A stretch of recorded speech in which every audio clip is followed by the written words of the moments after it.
Il est le professeur Tarcissus Consem, stomatologiste et chirurgien maxillofacial, chef du département d'odontostomatologie du CHU Yalgado Ouedraogo, chef de service de stomatologie et de chirurgie maxillofaciale, coordonnateur du CES de stomatologie et chirurgie maxillofaciale et coordonnateur de la section chirurgie dentaire à l'UFR Sciences de la Santé de l'Université Joseph Kizerbo. Docteur d'État en médecine en février 1993 à l'université Joseph Kizerbo, il va d'abord exercer à Boulsa dans le district sanitaire du Namantanga de 93 à 96 au moment où l'opérationnalisation des districts était en marche. Il se rend ensuite à Abidjan pour la spécialisation en stomatologie et chirurgie maxillofaciale. Après 3 années passées à Abidjan, il poursuit en France pour renforcer les connaissances acquises avant de revenir. En 2001, il rentre au Burkina en tant que spécialiste en stomatologie et de chirurgie maxillofaciale et est affecté au CHU Yalgado Ouedraogo. Il devient assistant à l'université en 2007, maître assistant en 2010, professeur agrégé en 2014 et professeur titulaire en 2019. Professeur Consem a toujours eu un penchant pour le monde défavorisé. Lui qui voulait s'engager pour la prêtrise, s'est finalement dit qu'il pouvait aussi servir Dieu et les hommes en médecine où l'on est proche de l'être humain. Déjà en 7e année de médecine, l'étudiant Consem qu'il était avait remarqué que tous ceux qui étaient frappés d'une pathologie au niveau de la face étaient évacués jusqu'à Bobo du Lasso. Finalement, il s'est décidé à s'orienter vers cette spécialité qu'il aime tant d'ailleurs. Cette semaine, nous sommes allés à la rencontre du professeur Tarcissus Consem pour découvrir son département et échanger avec lui dans la rubrique « Chez nos médecins ».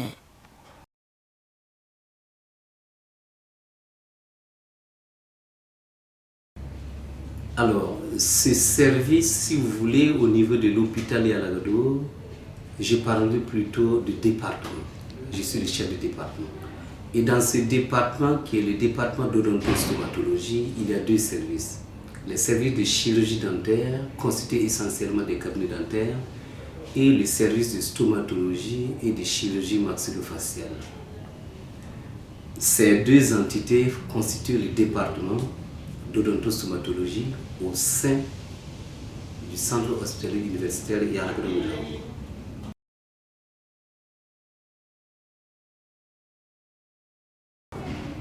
Au plan historique, ce qu'on peut dire, c'est que les services de stomatologie et de chirurgie maxillofaciale sont une notion relativement récente, même dans les pays développés. Au départ, le terrain était occupé par les chirurgiens dentistes qui donnaient le meilleur d'eux-mêmes sur toutes les facettes de notre discipline. Mais de plus en plus, avec la spécialisation de certaines disciplines, il y a eu la naissance donc de la stomatologie et chirurgie maxillofaciale, ce qui veut dire que les chirurgiens dentistes et la stomatologie et chirurgie maxillofaciale se complètent.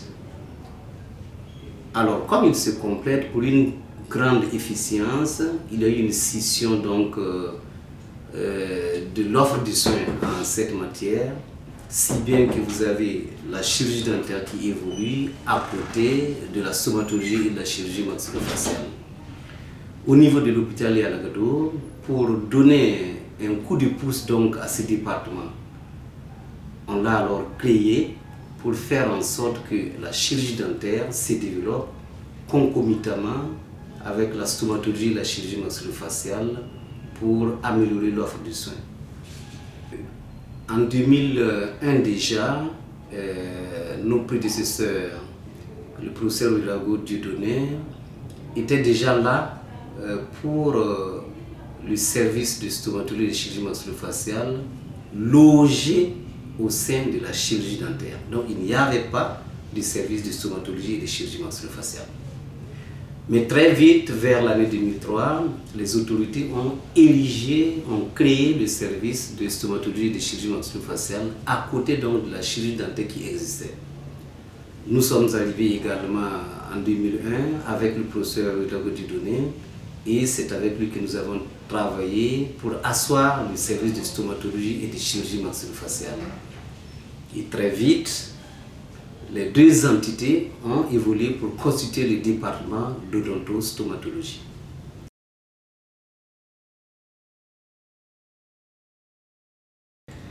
Merci pour la question parce qu'il est un impératif d'ailleurs, même pour ceux qui sont dans le domaine de la santé, qu'on précise, parce que souvent il y a des amalgames. D'abord, ce que je dois dire, la chirurgie dentaire complète la stomatologie et la chirurgie maxillofaciale. Et bien sûr, cette discipline aussi complète la chirurgie dentaire. La chirurgie dentaire, si vous voulez, communément appelée odontologie, c'est la science de la dent. Donc, ils vont s'occuper de la dent avec ses annexes et toute la cavité buccale. Donc, ceux qui travaillent à soigner la dent et les maladies de la dent, avec bien sûr tout ce qui est autour de la dent, donc dans la cavité buccale, ce sont les chirurgiens dentistes. Ils sont très habilités pour ce travail. La chirurgie maxillofaciale et la stomatologie, qui complète d'ailleurs la chirurgie dentaire, va s'occuper de toutes les maladies liées à la cavité buccale, à la face et au cou, dans les aspects tumoraux, c'est-à-dire les tumeurs. C'est des maladies d'une manière générale qui se développent et qui peuvent être soit des cancers ou bien des tumeurs simples qui ne sont pas des cancers. Il y a aussi les maladies malformatives. C'est quoi les maladies malformatives? C'est-à-dire que, surtout quand elles sont congénitales, l'enfant va naître avec bien sûr des déformations au niveau de la face, des déformations qui peuvent être soit vitales ou bien non vitales. Quand vous prenez les fentes, ce que les gens appellent communément bec de lièvre, ce sont des malformations. Donc notre discipline, la stomatologie de la chirurgie maxillofaciale, va s'occuper également de ces pathologies malformatives. Il y a aussi les pathologies infectieuses. Quand vous avez votre dent qui est cariée et vous êtes vu chez le chirurgien dentiste et l'évolution n'a pas été très bonne parce que vous n'avez pas pu acheter les médicaments ou les traitements n'a pas pu être bien respecté, alors souvent on a des complications et ces complications vont être très étendues au niveau de la face. En ce moment, le stomatologie chirurgie maxillofaciale va récupérer le malade. C'est un exemple de pathologie infectieuse. Il y a aussi des pathologies qui sont, si vous voulez, métaboliques aussi. Mais dans ce cadre-là, ce sont des affections qui, si vous voulez, vont découler d'un certain nombre d'anomalies et en ce moment, nous partageons ces maladies-là avec d'autres disciplines.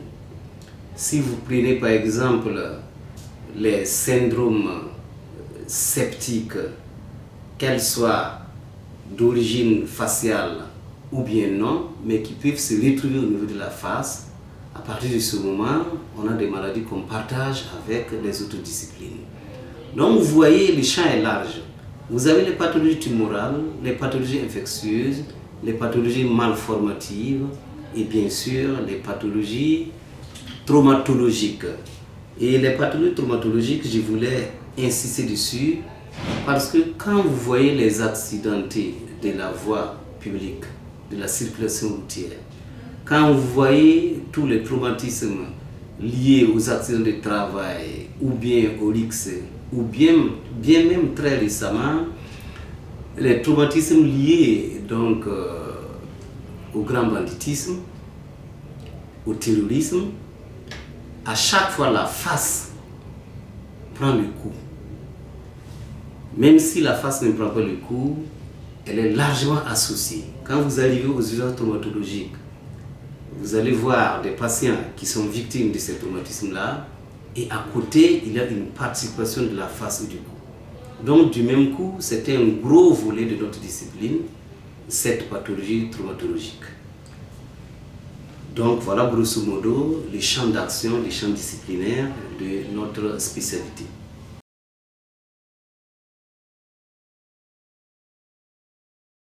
La question est très importante parce que là où vous avez des hommes, alors il y a bien sûr un gros management à faire et c'est tout à fait normal.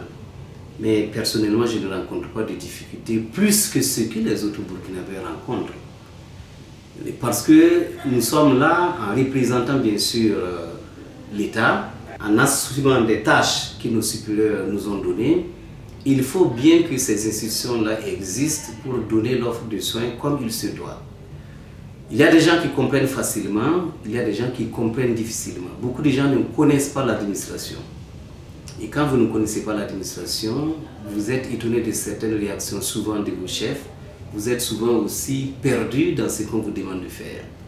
Mais avec un peu de tact, avec du management, on réussit à faire rouler les services.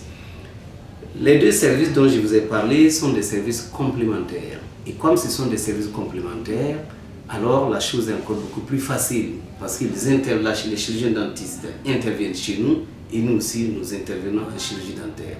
Nous avons aussi des relations avec tous les autres services de l'hôpital Yalgado où en réalité nous travaillons en interdisciplinarité.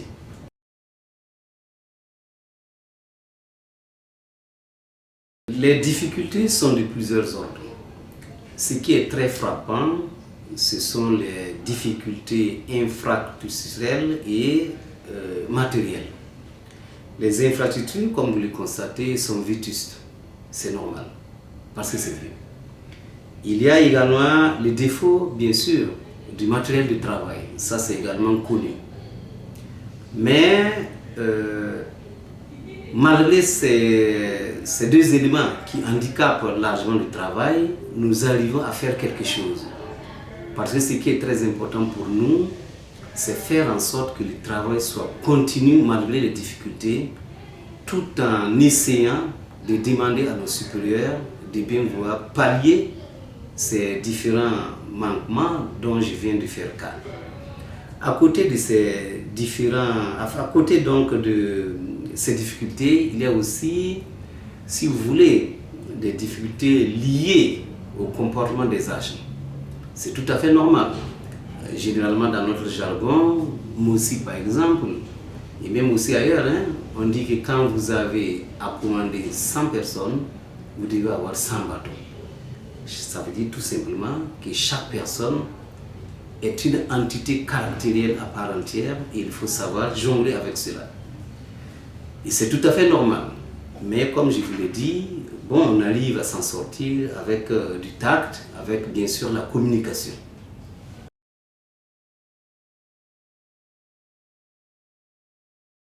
Bien. D'abord, si c'est par rapport au manque de matériel, il n'y a pas d'autre solution que de faire en sorte que malgré notre pauvreté légendaire, qu'il y ait des études parcimonieuses qui permettent de nous équiper correctement, de donner tout ce qu'il faut pour que nous puissions travailler pour le bien des populations. Mais comme je l'ai dit, et ça c'est un point de vue qui est purement personnel, il ne faut jamais arrêter le travail sous prétexte que vous avez un manque de ceci ou de cela. Sauf si l'activité que vous allez mener est de nature à compromettre l'acte que vous allez poser. Mais si vous pouvez toujours faire quelque chose, mieux vaut toujours faire quelque chose. Et je m'explique. Dans certaines luttes, dans certains comportements qui tiennent à dire tout simplement qu'on ne peut pas travailler, si nous arrêtons carrément tout le travail, alors ce sont des populations qui sont frappées. Le paysan qui vient de très loin et qui est affecté dans notre service, qui est orienté dans notre service pour bénéficier des soins, lui, il ne comprend pratiquement rien de vos problèmes. Lui, il veut ses soins. Qu'est-ce qu'il faut faire? Pour nous, un seul cas de non traité, un seul cas de problème non résolu est un cas de trop. C'est pour cela que pour nous, il faut toujours continuer à travailler autant qu'on peut, tout en revendiquant. Et ça, c'est un impératif. Maintenant, à côté donc de la compréhension peut-être pas très adéquate du personnel ou bien de tous les autres usagers sur les fonctionnements des services publics, la solution, c'est la sensibilisation, mais aussi les formations continues. Je vous donne un exemple. Même quand vous êtes, j'allais dire, un personnel, et que le chef de service reçoit par exemple une injonction de ses supérieurs, alors il faut pouvoir accepter que cette injonction vous soit répercutée pour le bon fonctionnement du service. Mais là encore, faut-il connaître les règles administratives. Il faut connaître également qu'il faut que ce genre de choses puissent tenir la route pour que nos institutions soient viables. Si en réalité tout est laissé au gré des usagers, au gré bien sûr de tout ce qui compose le service, sans des règles élémentaires, j'ai peur personnellement que nos institutions tiennent. Donc il faut de la sensibilisation et une formation continue.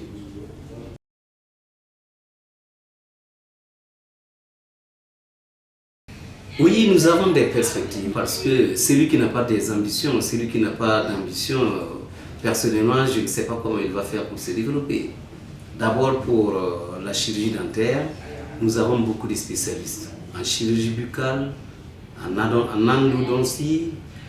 Excusez-moi, ce sont des termes un peu médicaux que peut-être les gens ne vont pas comprendre, en parodontologie, prothèse. Mais c'est dire qu'en chirurgie dentaire, d'abord, vous avez beaucoup de disciplines très spécialisées. Et notre ambition, c'est faire en sorte que ces disciplines-là soient carrément des laboratoires de recherche qui vont non seulement être très performants en matière de recherche, mais aussi vont améliorer l'offre de santé pour les populations. Vous savez, quand vous avez une formation plus aiguë, votre service, votre offre de soins doit l'être également.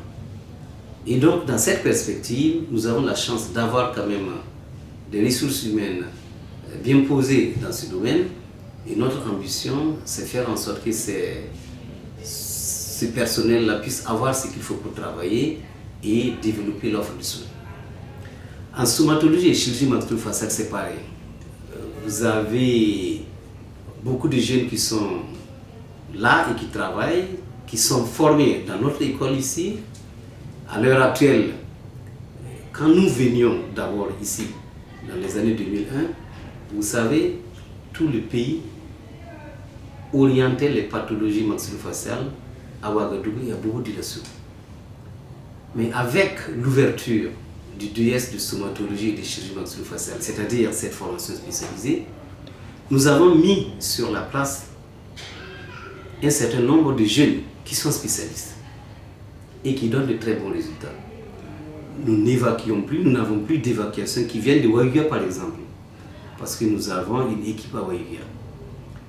Récemment, il y a des jeunes qui ont été affectés à Koudougou, à Fada, à Dédougou.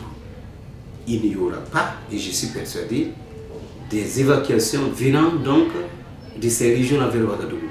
C'est déjà pas mal. Et notre ambition est de former encore davantage et faire en sorte que toutes les régions du Burkina puissent avoir donc des compétences spécialisées afin de limiter ces évacuations et afin de disponibiliser l'offre de soins de proximité, comme on aime le dire, pour nos populations. Nous voulons aussi que cette offre de soins soit la plus performante possible. Et ça, c'est un travail en permanence et un travail continu.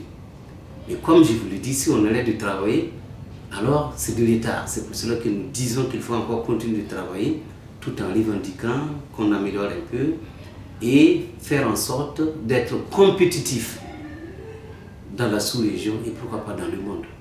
Et ça, c'est pour le bonheur de nos populations, mais aussi pour le Burkina Faso.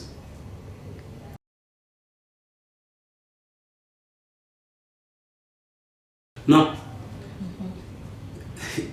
Rendez à César ce qui est à César et à Dieu ce qui est à Dieu. Je ne suis pas le premier. Dans cette discipline, vous avez d'abord le docteur Yacouba Guigma, qui lui était chirurgien dentiste et qui a bénéficié d'une formation en stomatologie et chirurgie maxillofaciale par ses encadreurs quand il était, j'allais dire, en formation de chirurgie dentaire. Mais c'est une formation qui, certes, ne lui permettait pas d'être universitaire, mais ça lui permettait d'être utile à la nation. Il a beaucoup travaillé. Et c'est lui d'ailleurs qui nous a inspiré cette discipline. Après le docteur Yacouba Guilma, il y a d'autres maîtres, le professeur Dieudonné Ouedraogo. Le professeur Dieudonné Ouedraogo a été l'un des piliers qui a d'abord ouvert ce service de stomatologie de chirurgie maxillofaciale et qui a été même chef de département avant de se retrouver d'abord au CHU de Bogodougou, puis maintenant à l'OST. Donc nous avons une pensée à son endroit et bien sûr des hommages bien mérités. Et après maintenant c'est nous. Okay. Et après nous, il y aura bien sûr d'autres personnes, c'est tout le grand souhait. Sinon nous avons des gens qui ont fait le travail avant nous et à qui nous disons grand merci.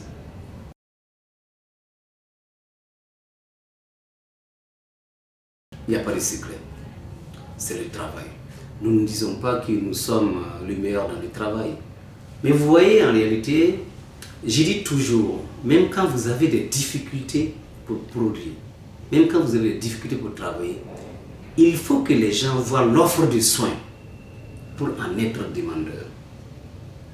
Et c'est pour cela que pour nous, il ne faut jamais arrêter de travailler. Il faut poursuivre le travail.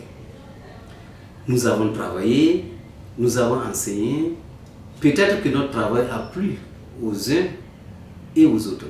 Peut-être aussi que cela les a séduits. Mais en tout cas, à l'heure actuelle, nous pensons qu'il y a une affluence pour la discipline. Et cette affluence-là, nous devons la maintenir en faisant un travail toujours bien fait.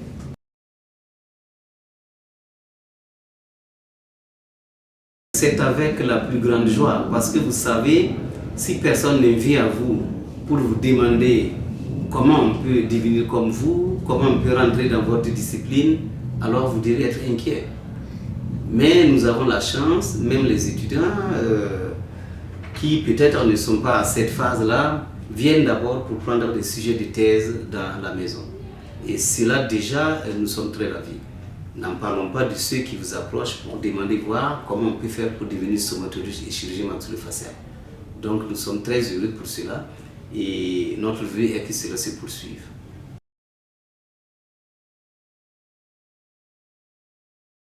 D'abord c'est vous dire merci pour cette tribune qui me donne l'occasion non seulement de parler de ma discipline mais aussi de ce qu'on fait.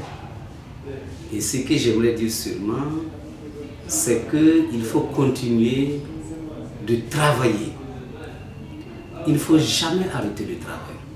Si vous arrêtez le travail, alors il y a quelqu'un à un temps T qui ne va pas bénéficier de vos soins et qui peut-être ne pourra pas bénéficier d'un soin.